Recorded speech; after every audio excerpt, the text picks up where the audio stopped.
people think about pain, of course, they think about, and I guess it's like an assumption that we've been using here so far, that, if you stub your toe, the pain's in your toe. But actually, it's like one of these fundamental, I suppose, facts that pain researchers know, is the fact that pain's kind of located in the brain, isn't it? So, and I came across this amazing study, or this amazing case report. I'm sure you'll be familiar with it, Chris. But Bruce, I came across this. This is incredible. And it was a few years ago, and it was a bloke working on a building site. And you know what I'm going to say, don't you, Chris? And he stepped on like a 5-inch nail, Bruce, right? And it went straight through his foot. He had these boots on. It went straight through his foot, and it came out the other side of his boot. So he's looking at it straight through his foot. Yeah, exactly, ouch. So he was doubled over in agony. His work colleagues were like, fainting around him because it was such a gruesome sight. This nail shooting through the other side of this bloke's boot.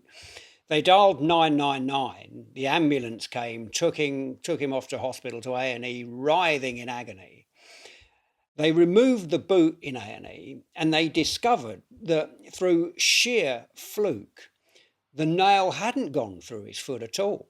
It had actually gone through the gap in his toes, and his foot was completely and utterly unscathed. And yet, this guy was doubled up, writhing in agony. That shows that pain is not just a purely physical phenomenon.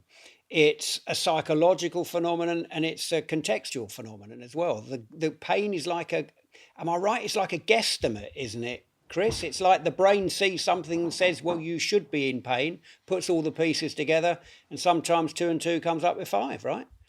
So pain, the best way to think about pain is that it's an alarm signal for the avoidance of harm. And so often there's a relationship between pain and harm, but often there isn't.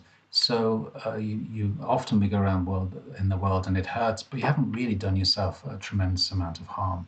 And sometimes you do yourself harm and it doesn't hurt that much. The example that you're talking about there is quite an unusual example, and it's thankfully extremely rare.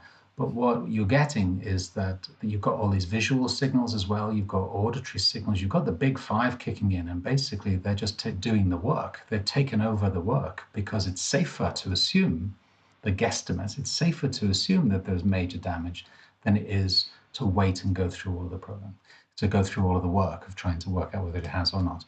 So in that case, which is quite rare in some ways, but a very nice example, where the big 5 is actually quite useful. They've recruited it to do that work of the pain system. But fundamentally, you're right. Pain is a private mental event. It's generated within the central nervous system in the brain. Often it's predicted by peripheral damage. Hey, one of my favorite studies in pain you're talking about is a very simple study where somebody basically showed that having 2 third molar extractions hurts about twice as much as having 1 third molar extraction, right? Having your wisdom teeth taken out.